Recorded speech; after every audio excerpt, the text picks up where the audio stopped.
Perfect. Well, look, thank you so much, everyone, for signing in. Please do feel free to say hello in the chat as well. Like I said, welcome to today's webinar session, where the topic for discussion is going to be B2B marketing from a broad sense. We're going to talk about strategy. We're going to talk about technology. We're going to talk about the collective experiences of our wonderful panel. And obviously take plenty of time for you guys to ask questions as well. So the format is very much a panel discussion. Please feel free to ask whatever question you would like to ask. It's a totally open Q&A session on that front. So to ask a question, you can drop a note in the chat, or you can open up the Q&A panel, which you should be able to see at the top or bottom, depending on your layout of the screen, and be able to ask questions through there. So without further ado, I'm going to invite our panelists to give us a quick introduction. So who wants to start, Chris or Tejal? Tejal, why don't you kick us off? All right, thanks, Chris. Hey, everyone. Hi, my name's Tejal. I've recently left Cisco. I used to be the leader of digital marketing in the EMEA region for a number of years there. And then I spent a couple of years in a global digital media role as well. Lots of B2B experience at Cisco, but before that, actually, I spent most of my career in B2C. So I have some very interesting comparisons and experiences between the different types of marketing. Fantastic. Chris, over to you. Over to you, Chris. Hi, everyone. My name's Chris Wood. I'm head of global strategy for B2B marketing at HSBC. I've been in this role now coming up for 15 months or so. Prior to that, in a similar vein as to Tejal, most of my career has been spent in the retail space, even though I did start my marketing journey in the B2B world as well. But delighted to be here today and looking forward to getting stuck into this. Fantastic. So, so much collective experience there that we can draw on for this discussion, which is really exciting.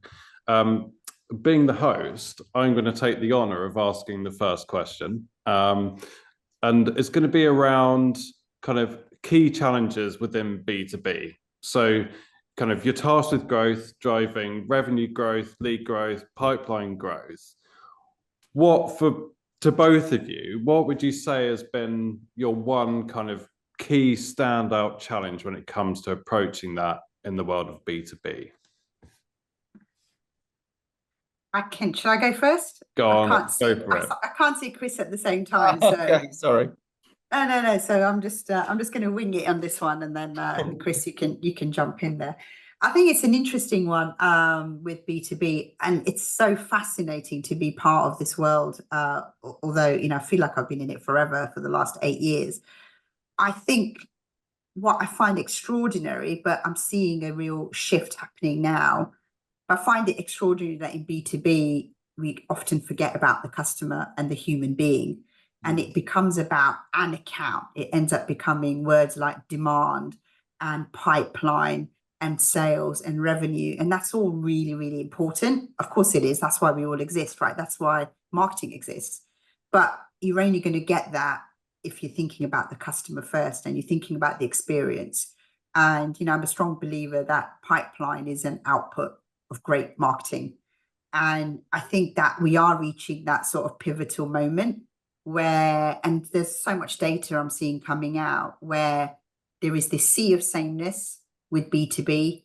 The experiences that buyers are looking for is very much similar to what they're seeing in their consumer life. When they're not buying for their business, they want the same sort of experience, and we're seeing more and more of that. They want to be engaged. There's more of an emotional impact and influence on purchasing than there's ever been before.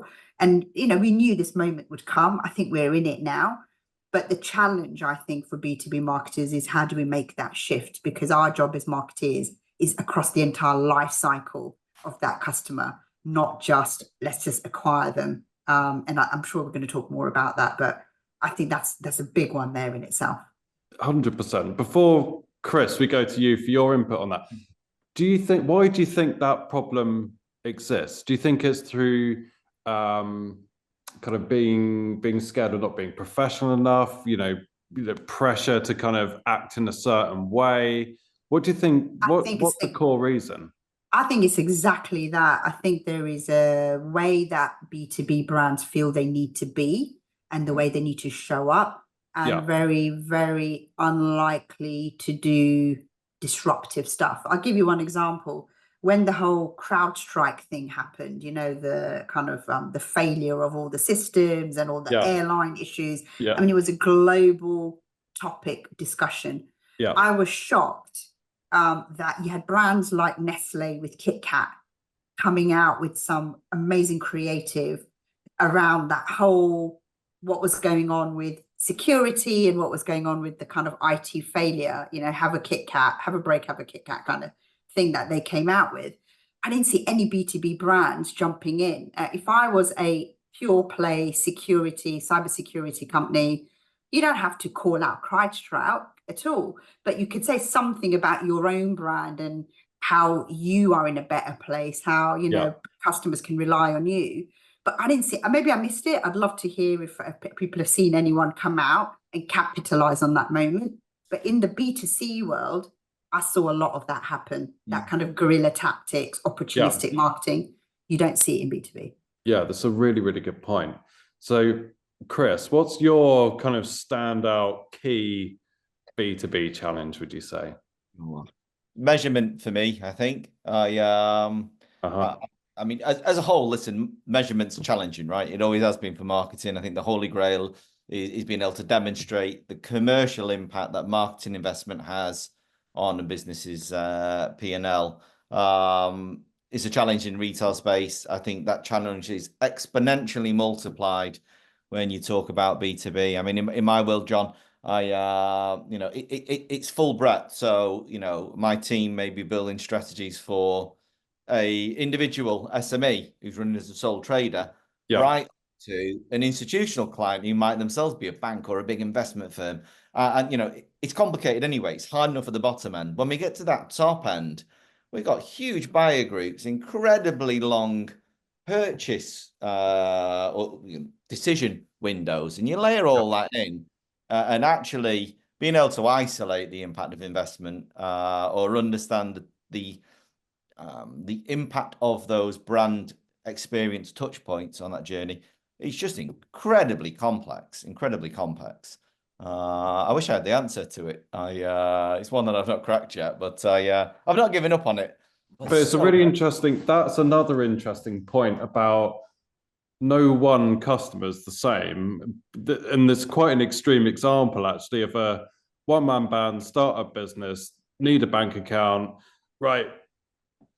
HSBC go, right? Versus, an global enterprise where the decision-making journey and buying cycle is so much more complex that it's opposite ends of the scale. They could not be further apart. And then, if you want to get kind of, and it's perhaps a little bit myopic about at this point in time in the conversation, but you look into those buyer groups and you're trying to understand who the decision makers are and actually which bits of that brand experience have actually got it over the line. It becomes even more complicated. But it's something not to shy away from. I mean, I'm a firm believer that, everyone should try and measure what they can, understand what they can't measure, work out whether there's a path to resolve it, and then be consistent with it. So, in many occasions, I'm a true believer that directional travel is perhaps more important than the empirical number that you're measuring in itself. Is it getting, are we acquiring more versus is it a 5 or a 6? I'm going to jump in on that if you don't mind, John. I think Chris is absolutely right. The key word there is it directionally correct?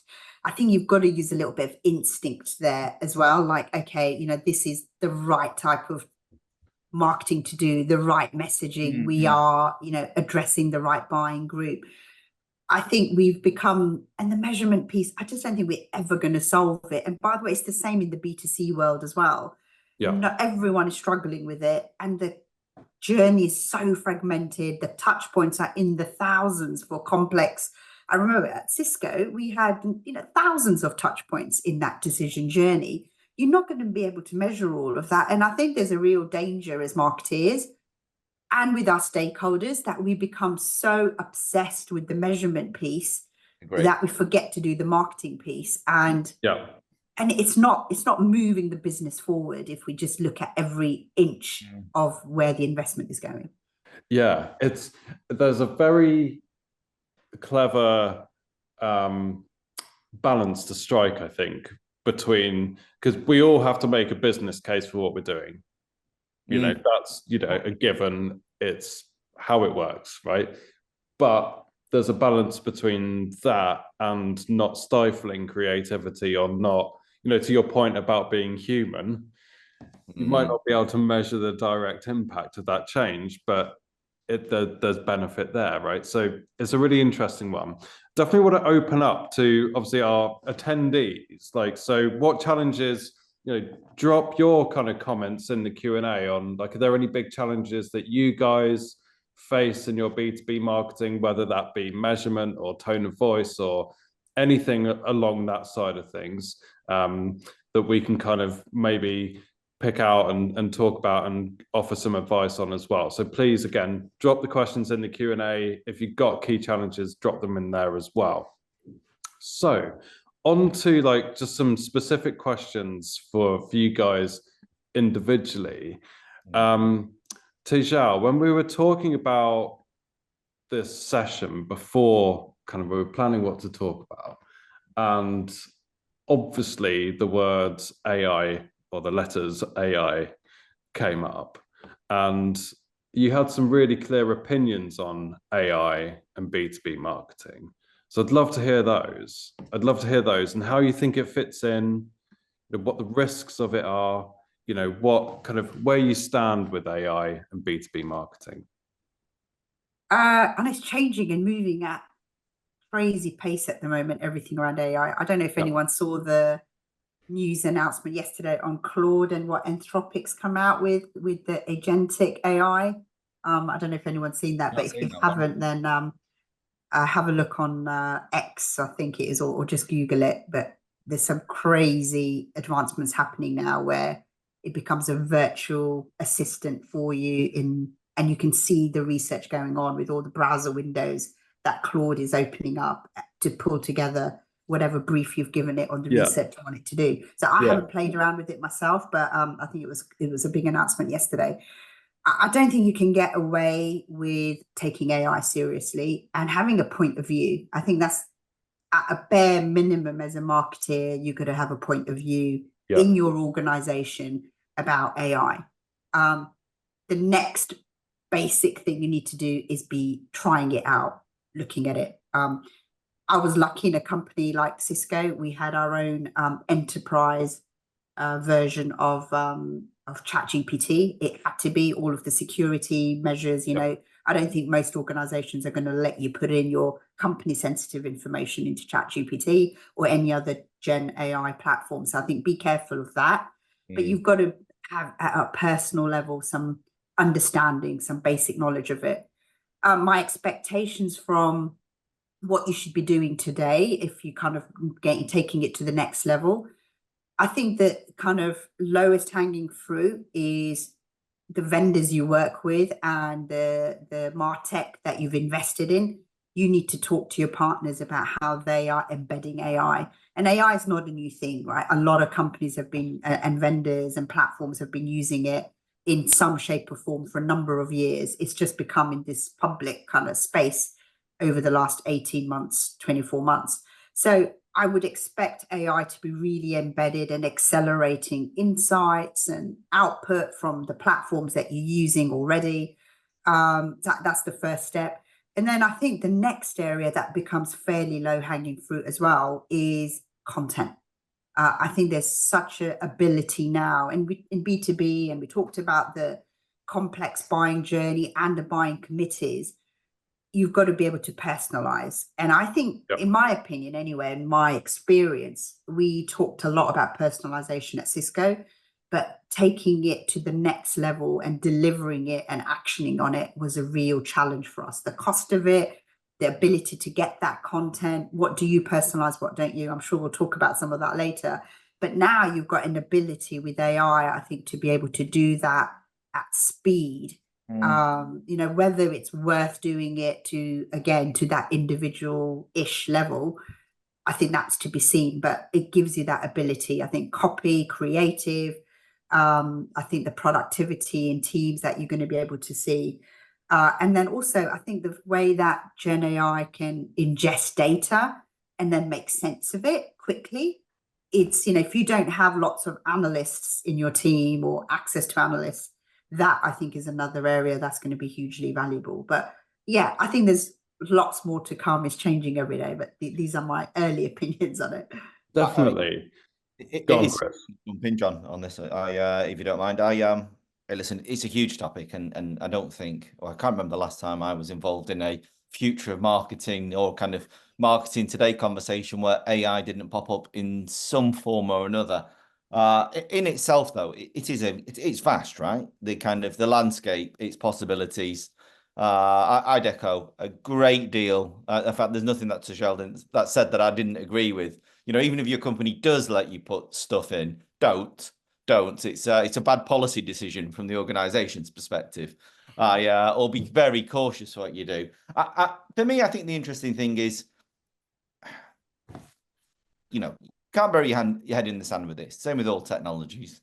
Often, you know, there's a hype cycle. There's a lot of chat before, and then quite quickly it often catches up. And you know, AI 2-3 years ago was kind of really bubbling up in the zeitgeist. Didn't feel like it was getting much traction. And then you look back the last few months, and it's accelerated again. For me, it's and this is the same, I think, with most technologies. It's not just AI. It's AI plus person plus human. It's incredibly powerful, you know, whether it's productivity, you know, in its very infancy, and you know, I see this on a more regular basis, you know, things like creative prototyping, you know, very quick, show me a picture of this, etc.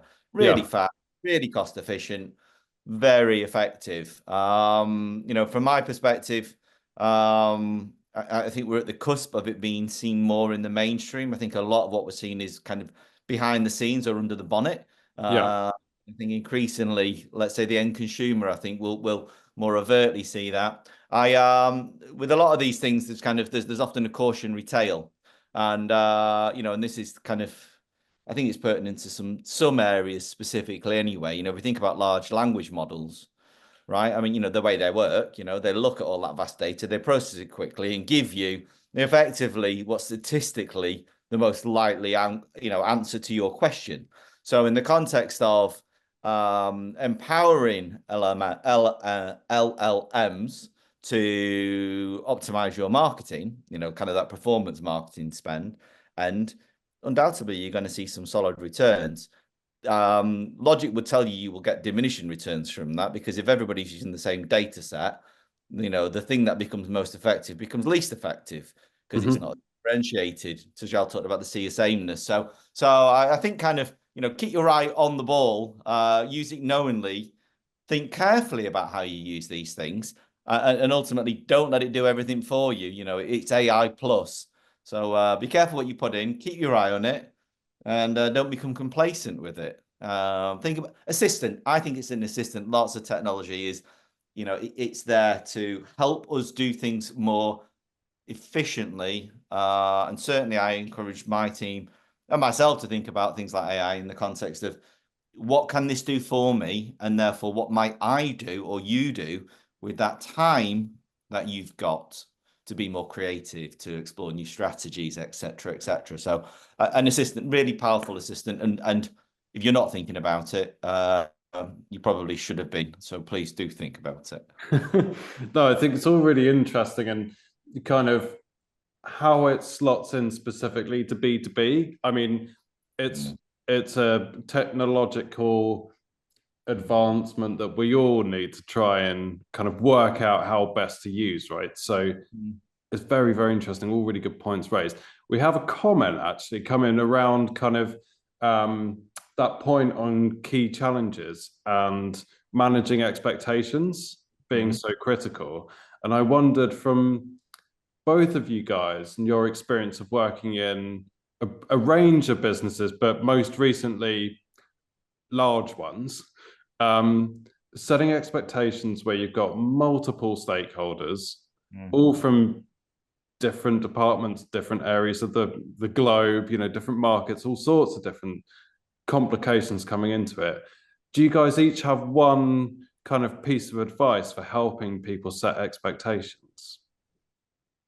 But let me jump in as I'm off mute anyway. For me, you know, it's incredibly complex. Working in a global organization, you know, kind of, we are a very matrix, overly complex organization.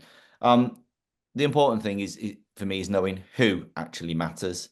You know, there certainly are key people of influence within that stakeholder group.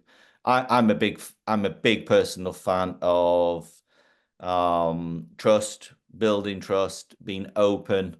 You know, historically, I think marketers have often, certainly in large organizations, have perhaps not been held in the best light. Yeah, you know, it's fluffy stuff, etc. Or we might have overpromised or tried to overstate or claim to be kind of the savior for everything. I try and be really clear about what I know, what I think I know, how I think we can help, and, you know, don't overstate. Completely kind of, I open the books, as it were. It's kind of, come in, have a look. We can go deeper if you want, etc. So trust, transparency are key for me. Excellent advice, Chris. How about yourself, Tejal? Yeah, I totally agree with Chris. I think marketing sometimes has had not the best reputation, but also I think people equate marketing to advertising. You know, I think, and in the B2B space, and I've heard examples of this a lot as well, is, you know, I want my airport advertising, or why aren't we on TV? And they just look to marketing as that's what we do. So I think marketers have a responsibility to tell our story in the language of the stakeholder you're talking to. I think that's really, really important. And I'm still learning that myself, by the way. How you're going to talk to the CFO versus, you know, the engineering organization or the product organization.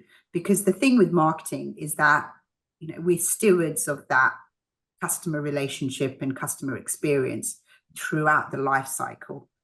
I think that's really important, that marketing tries to keep telling that story. And we're so close to the customer, and I would argue in some ways closer than sales, because of the real-time insights and data that we have at our fingertips in a way that I think even sales sometimes don't. What the intent is of an account, because often people say something different to what they do. They might be saying something, I'm interested in this, I'm interested in that product, but what's their behavior showing? And I think we are, you know, and I'll include myself in that, I don't think we're doing a good enough job in telling that story of how powerful that insight can be, that marketing can bring together and create a fuller picture of the customer and where they're at. And, you know, for CFOs, that means we'll get more retention, more value, higher value purchases from them. All of that we should be talking about. Revenue is what matters. You know, for another team, for product, I think this is another area I feel quite passionate about, that marketing can play such a big role. How do we inform product strategy as well? Because you can do that with the kind of insights that you're gaining. Things like community.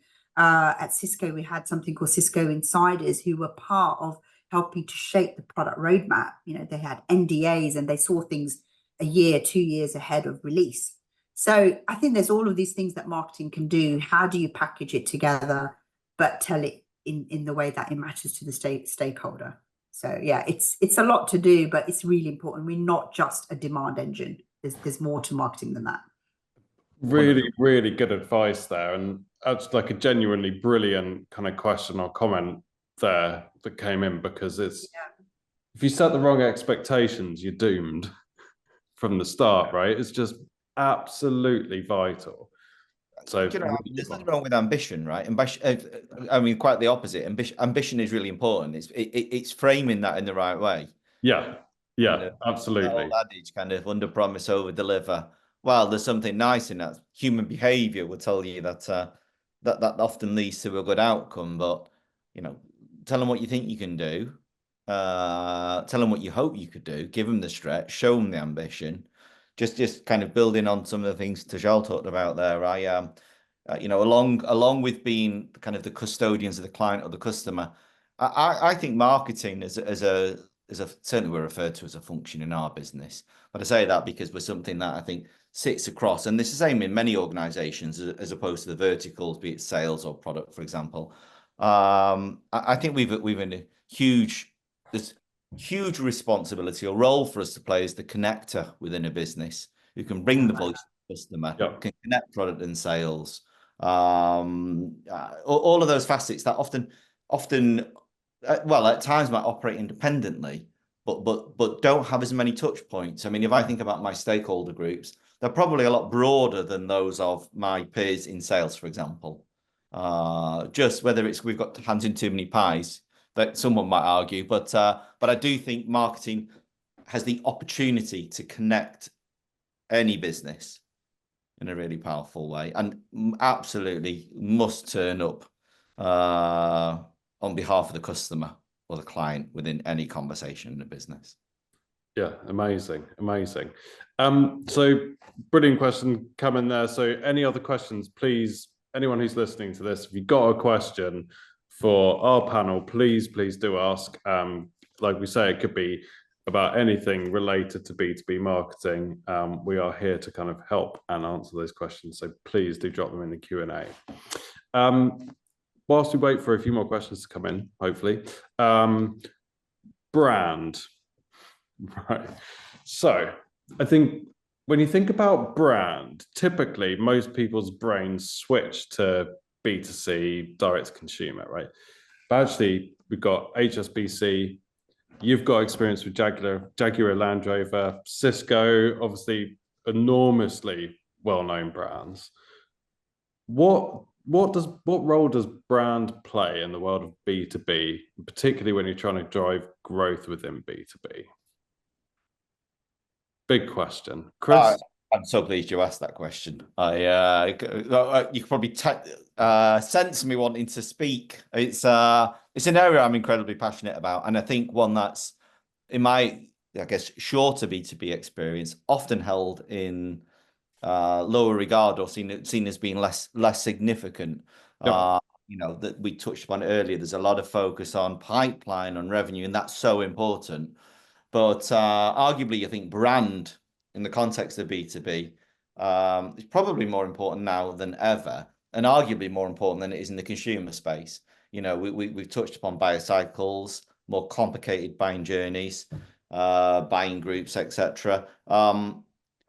I saw some data. In fact, I've seen similar data points over the last few weeks that are largely talking to similar themes in that, you know, I mean, I'd hope most marketers know that you know, people are only ready to buy at maybe, you know, 5, 6, in a generous day, 10% of the time. So it's so important that you are talking to or being seen, overheard. People are becoming familiar with your brand for that other 95% of the time. There was some data I did see, certainly last week, when a B2B, and these were typically larger organizations, but I don't think kind of the theme will play out here.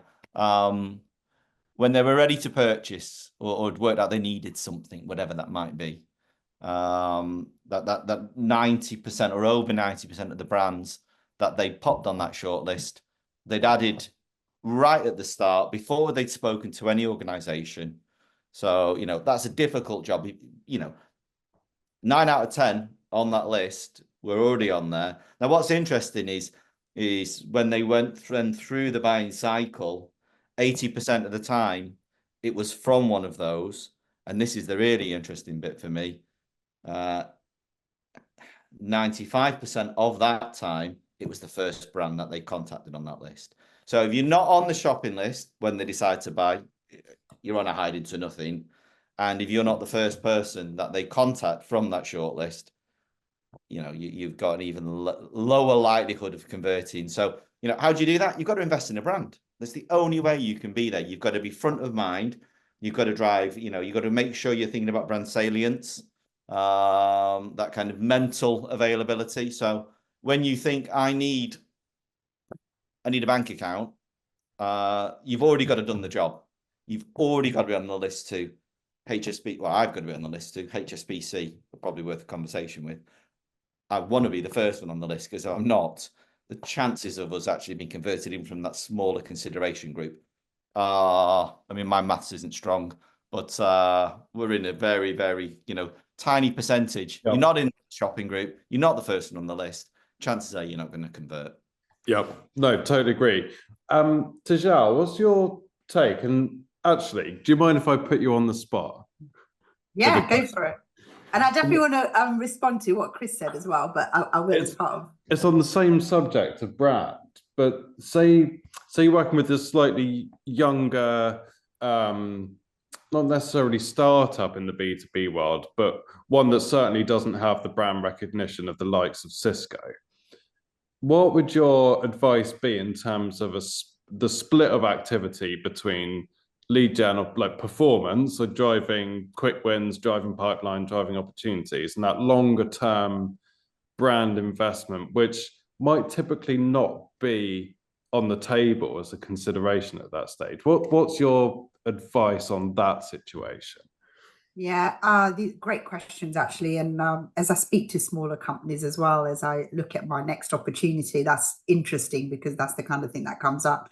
I think when you think of Cisco or you think of HSBC, if you're working in a smaller company, you're going to think, well, they don't need to worry about brand. They don't need to worry about brand investment because they're already well recognized household names in the B2B world, right? So, and I think there's absolutely truth in that they don't need to invest as much potentially in the brand part of it. But I'll come on to that because what I want to comment on is I just absolutely love what Chris said. 2 words he used, which I think I've only ever heard people who've been in the B2C space and had experience there use those words. I've never heard anyone in B2B talk about it, and we should be talking more about it. And that is shopping list and are you in the consideration set? These are everyday conversations in the B2C brand and, you know, marketing meetings that people are talking about. It's one of your key measures. I don't know why shopping list conversation doesn't come up enough, because it really should. It absolutely should. And I think some of the other commentary I agree with. B2B Institute and LinkedIn have said this a lot, right? At any given point, only 5% of your market are in the market to buy today. The rest of the 95% are not. And so, and here's a sobering thought. Whatever messaging, communications, marketing you've got out there today, right now in your organization, whether it's paid, owned, earned, whoever's seen that today, that's what's going to influence the purchase next year. Yeah. So just think about that for a moment. What have you got? Because what you've got right now isn't what's going to drive your sale right now. What you've got right now is part of what's going to influence the sale that's going to happen in a year's time. So just kind of, you know, noodle on that for a moment. I think that's really important. The other thing I think, and this is all part of the brand piece, I think sometimes we obsess a lot about people coming onto our website. Well, you know, I've got to drive them on our website. Did they come, and then how much time did they spend? And we increased our visitor numbers. And by the way, these are all important metrics, even at Cisco. But one thing I learned when I was at Microsoft in the consumer tech side, a lot of research has shown, and I think it's got to be true in B2B. I think it aligns with what Chris was saying. By the time someone comes on your website, they already know who you are. They were going to come on there anyway. So what amount of time they're spending on your website is kind of irrelevant. It's what's the work you've done beforehand to ever get them onto your site in the first place. And that's where more of the time needs to be spent, is what are you doing to be part of getting onto that shopping list? So coming on to answering your question about if you're a smaller company, you're not going to have the big budgets. And by the way, I'm sure Chris is going to agree with me. Even at Cisco, budgets were dwindling over the last few years. I've never seen budgets go up. there'd be money thrown over at the last minute, but usually when you're planning for the year, it's less than the year before. Do more with less. So Have either of you, sorry, have either of you actually, I mean, because I'm saying this, I certainly haven't, I cannot remember a time when someone said, will you do less with more, or do the same with more, or do more with more? It's always been broadly, can you do more with less? Yeah. And I've been in marketing for a lot more years than I care to mention, but I do not remember a time where that wasn't broadly the narrative. yeah, I agree. Sorry So, to. No. I think that it's such a challenge, right? So we've all got problems with budget. And when you're a smaller startup, smaller company, you've got even bigger challenges. What I would say there is, yes, you've got to spend something to get any sort of traction. There's no such thing as things going viral, no such thing as organic growth, right? We all know all of the social platforms, they just screw us over for getting more money out of us. Let's be honest about it, right? Of course, they want you to invest media dollars, pounds, for you to then, have your organic, have the traction. It doesn't have it on its own. My advice is you've got to focus two big areas, I would say. The first is thought leadership. Again, it's about having that point of view. Are you using your executives? Are you using the right people in your organization to have thought leadership? And that, by the way, is coming out as a really big factor in B2B buying decisions as well. Are you seen as a thought leader? Yes, they want to trust you. They want to understand all of those other things about you. And then there's table stakes, like your product's got to be good. The price has to be right. That's all table stakes. But are you seen as a thought leader in your category? So definitely invest in that. Use Gen AI to help you with some of that content if you haven't got the budget. But I think there's things there you can do. The second area, I mentioned communities earlier, and I kind of feel really passionate about this area. How can you build up? If you've got a great product and you've got differentiation, are you building a community of users there and advocates? And how do you tap into that to drive growth? And you're seeing a lot of product-led growth, right? With freemium models and trials and all of that stuff that kind of drives some of that initial growth. It depends on the product area, it depends on the space you're in B2B. But I think those are highly underrated and undervalued channels and strategies that I think you can execute on. But you're going to have to spend a bit of money. Definitely. I think the really interesting thing about, correct me if you guys think I'm wrong on this, the really interesting thing about brand when it comes to B2B is that when you walk into a pitch meeting or a sales meeting or a room with people to convince them that you are a good fit, they already have a very strong preconceived idea of who you are, what you do, what you're good at. Are you a thought leader in the space or not? And the work is done by the point at which you get into the room. The preconceptions are formed, and I think that the power of brand to shape those preconceived views before you get into a sales meeting is really interesting within the world of B2B. It's just so powerful. I couldn't agree more. I mean, I come back to if you're not known, it's unlikely you're going to get into that environment anyway. Now, I think I couch that in. You need to think as a business, as a brand, who do you want to be famous for? And that doesn't have to mean large scale, but certainly know who you want to be famous for. Have a clear view of why they should choose you, and Tajal used it, kind of differentiated. In lots of categories. If I'm being candid, you're splitting hairs, right? If I want a bank account, I can get a bank account from lots of brands. They largely do the same thing. So what differentiates us? There may be some points of price, etc. That's not humans behave, though, whether we're in a business or not price alone. It won't win, or certainly won't build long-term relationships. So you've got to be clear, add in or think about why I should choose you over someone else. And often that might be more emotive. But from my perspective, that's what that's what brand does. Investing in the brand, being clear on what they stand for, why they're different. Thought leadership so important. I could not agree more. It's a big focus area for us. In a undifferentiated world, that's how we can stand out. Actually, it's our people, it's their point of view, it's their expertise. Yeah. it matters. But it's not one or the other, right? You cannot do one without the other, or you can, but not if you're going to be successful long term. Yeah, it's I'm a big a believer. fascinating balance. Yeah, absolutely. Sorry, I'm waffling on. It reminds me of a short story, and I've used this a few times, and it's more consumer related, but it rings true. In a world that can be difficult to understand for non-marketers, and I don't mean that in a condescending way. Some of it is complex. There are other roles that are super complex. I remember having on more than one occasions a conversation with the CFO or people in the finance team where broadly they've said, why don't we just do more search? Because all of your data tells us that's where we convert at the cheapest. It's so efficient. Let's just do more. And my response is typically something along the lines of something had to happen as a catalyst for that. No one popped up on Google and just typed in HSBC current account. It just didn't happen. It's not happened by itself. Something got someone there.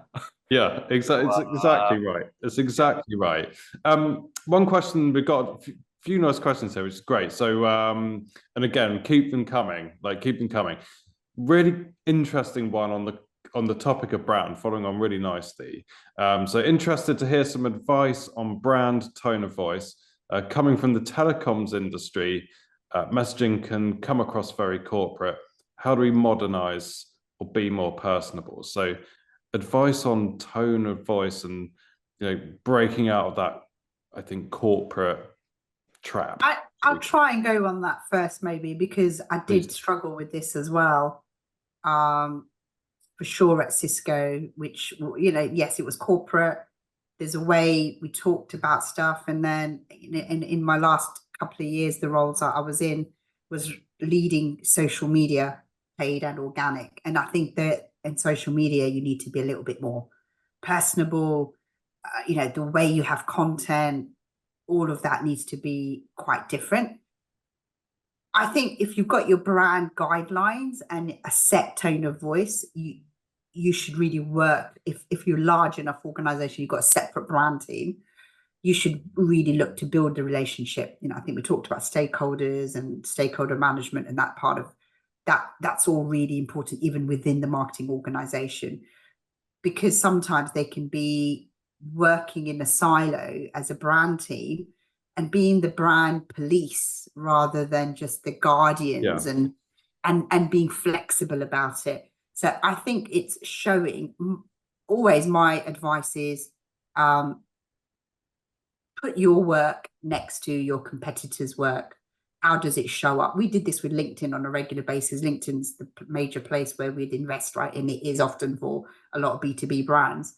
They'd often put this together, show in whichever category we want to talk about. I'll go back to security. How does Cisco show up? It's with security messaging versus all of its competitors. And it's that sea of sameness again. Everyone looks the same. If you take the logo off, you're not going to be able to know any different. And I think certainly you should be able to talk internally within your marketing organization, where there should be an influence. You should all be on the same side. Do we want to look exactly the same as the next competitor?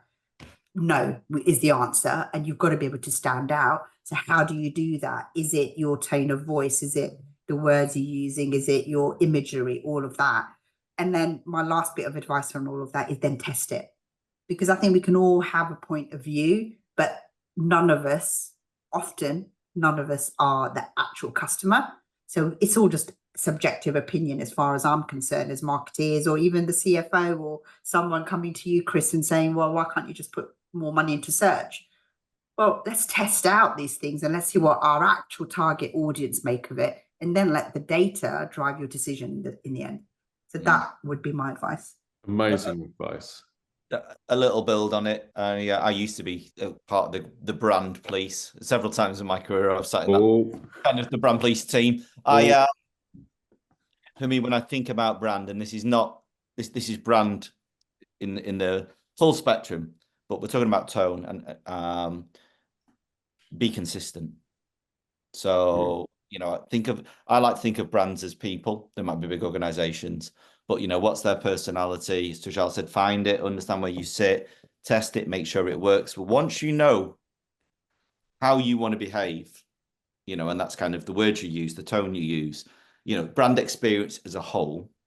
Be consistent, because you will not build a brand, and that doesn't mean you can't do different things in it. But if you think about the brand as a personality, you've got to turn up consistently. It's the only way you can enforce memory structures. It's kind of, you know, you can then expand into things like Sonic, for example, or get into a world where your brand might be recognized when you take away a logo because of the tone you use, the words you use, et cetera, et cetera. And you know, a little build, and it's a personal view, but I think a lot of data as well says it's a sensible thing. Humor is often overlooked, not just in the B2B space, in the B2C space as well. But actually, it's incredibly powerful, and if used correctly, because that doesn't mean slapstick, but, you know, having a sense of humor, a personality, not being afraid to inject a bit of wit into things. Having a character is just, yeah. Exactly. That's the question in there, right? I think someone's asked about using Yeah, humor. how do you differentiate in a space where you might not have a super unique service, right? And actually, if you think about digital marketing agencies, right? Mm-hmm. The platforms are the same, the day-to-day activities are the same. If you think about a bank, Yeah. you know, Have a tech and personality. networking, and how do you do it when actually, like, the actual general transaction, what you give someone in return for money, is very, very similar to the next guy. Like, how do you approach that? It's a really good question. And listen, for me, it's his personality. It's that brand personality, humor. And that's, as I said, the word, the way we write things, the way we speak to you, the way we interact with you. I do think it helps you differentiate. It's if we think about individuals, people, I mean, if I think about kind of my professional and social networks, it's that personality in the wider sense that I certainly that helps me recognize people, them stand out. You know, it's not about being wacky, but that might work. That might work, right? I mean, being on the wacky end of humorous, if it's right for your brand, do it. Be consistent. You know, you got to think about your customers. Then go for it. But that personality, brand personality, for me is what can help. Certainly, is a really powerful tool to differentiate if you're in a category where there is little differentiation. Also, I think back to what we were saying earlier, if people on the call are in smaller companies, I mean, I'm actually quite jealous if you're in a small company, because it means you move faster, less people, and you're probably sitting next to the person who's working on the brand stuff, so you can influence them. The problem with companies like where Chris and I work, it's behemoth organizations, that influence that would be required to change something with your brand. And then, not to forget, with Chris, he's got all the regulatory challenges as well. Working, I've worked in for a bank years ago, and I was like, I'm not doing that again, because it's so hard to be creative. But yeah, I think if you're a smaller company, you should absolutely be influencing this, and you've got to test. You know, just inject a bit of personality and test it out and see how your customer responds. Definitely. Sorry, I got kind of a thought here, and I'm just reflecting on some of my own personal journey. I'd encourage everybody to be brave. You know, a wise person, wiser than me, once said, actually, he was a boss of mine twice, which in itself speaks a lot. He said I should try and get him sacked at least once a year. And the sentiment, he didn't really want me to get him sacked, but it was about being brave and finding the edge and really pushing into space. And you can't do that all the time. Yeah. But it was really empowering and really well intended.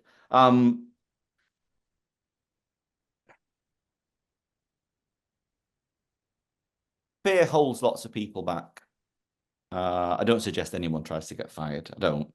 But in my experience, typically you can be braver or stretch it further than you think, without it having a negative effect. If you think about kind of how you turn up in marketing, whether it's brand personality, the work you do, etc. The sad truth is between 50 and 60% of all marketing broadly speaking, people just have no emotional or rational response to it. They just feel completely indifferent to it. There are lots of factors there, but you know, you can argue whether it's I'm a bit better. That's broadly like the truth. 50 to 60% of everything we do, no one cares about. It might be the wrong time. It just doesn't stand out. So, you know, indifference, right? And that's everyone's enemy. Yeah, we talk about personality standout. You know, if you aim for indifference and now you're not brave, you're going to end up in that spot. Your dollars pounds, dollars, they've got to work harder. You know, if you want to grow, everything then is a multiplier effect. So it requires bravery. I won't get into some specifics. I've had a time where actually I nearly did get my boss sacked. He was implicit in it, but actually the data meant he didn't get sacked. So an incredible platform for HSBC in the retail space about 5 years ago wouldn't have been passed through our committees. We just stood up, got it out there. It caused ripple effects. Someone liked it. The data backed it up. All of a sudden, everybody was like, I love it and I back this. It's funny. Success is the father, you know, what's the adage? I'm getting the words wrong. But when things are successful, those that were naysayers will often jump in and kind of want to be part of that. But what was interesting? Yeah. We had a point of view. It was brave. It was deemed perhaps a bit too brave. What happened was we reduced the number of people who were indifferent from a brand perspective. It meant more people disliked us, but actually it also meant more people liked us. And it's the people who like you are really the only people who are going to come and buy from you. So you know, if you want more people to like you, I think you've got to accept that more people will not like you and get comfortable with that. Yeah. You're just shooting for indifference. But like Tajal, you said so many to like have a point of view. And actually there's quite a few comments here coming in around, there's lots actually about kind of being human and thinking about the person that you are marketing to. And there's a really great kind of quote from a comment that's come in around, think about the individuals you want to speak to rather than the company as a whole. And I think that's really kind of showing itself through this discussion. I think we've probably got time to pick out one more question before we wrap up in about 5 minutes. So let's go through, I think, content, like thought leadership content. We talked about that a little bit and we've all kind of said how important that is. Very kind of quickly to the both of you, is long form content better than short form like blogs? I know there's a trend towards short form content, short videos, vertical video, but there's still value in long form in-depth content. What's your take when it comes to thought leadership content? Do you want me to go first on that, Go for it, please do. Yeah, go for it. So I remember being asked about this at an event earlier in the summer, actually, about thought leadership. It's not just white papers. I mean, who the hell reads 20-page white papers and then you gate that white paper and make someone fill in a form? I mean, by the way, when I first came into B2B, I was like, what the frigging hell is this? That you make people do this? What terrible experience. I've got to give away something quite important to me, which is my email address to you just to get something. Having said that, I think over time I realized some things are valuable. You may just do it. So I think you've got to move on from just massive PDF white papers. It's so bloody boring. You are talking now to a younger and younger buying committee, the buying committee who growing up on TikTok, for example, growing up with social media, just part of their lives. And they are not going to have the attention span to read a 20-page white paper. So you may want to start with something like that, but you've got to be able to cut it down into what I call snackable content, short form content, videos, blogs, all of those things. I think super important. You've got to be able to break up. If you're investing in a piece of content, yes, invest in it. Put the money in the maximum you can afford, but then constantly think about all the ways you can chop it up into different ways to use it across different touch points and different channels. And the consistency then comes in as well, as Chris said. And then one other comment I'd make is thought leadership isn't just about one-way traffic. You know, you're putting out a video or you're putting out a white paper or a blog. It is things like a webinar. It is also hosting things like Q&As in Reddit. These are big things again, or AMAs that we used to do a lot started to do a lot of at Cisco. Get a product expert. If that's your differentiator as a company, is your product, it's tech, whatever it might be, get into a platform like Reddit. Invite the person who's created that product or designed it, or the engineer, or whatever it might be. It might be something different in your space. Get them to be live talking to the audience who are interested in how this product came about and what it can do, what it can't do. That is also a form of thought leadership. So yeah, think about it in a different way, make it entertaining. Love it. Chris, really quickly, what's your view? Tell stories. Storytelling, I think, is a lost art. We don't tell enough stories. It's stood the test of time, thousands of years. It's how people kind of through history of it's stories that people build memory structures. Tell stories. Think about what story you want to tell. I don't mean make things up, could be fact or fiction, it's your call. But think about what you want to tell and where. Environment and context, right? Tajal touched about it. There might be a place for a 20-page. You might have 2 sentences. Attention is hard won. So think about that as well. And I tie it to branding. Get your brand up there, whether they read the story now. The brand police might say it's not beautiful. Branding in strong and early. Think about what you've got to say and make sure your message is appropriate for the environment. Fantastic. Well, look, thank you both, like Chris and Tajal, thank you so much for joining, and just great conversation. And I very much hope that everyone listening in found that helpful. Thank you to so much everyone for kind of joining and asking your questions. We'll be in touch with the recording of the session, but yeah, thank you so much, and do let us know what you think, and hopefully we will see you on another webinar soon. Cheers. Goodbye. Thank you. Pleasure.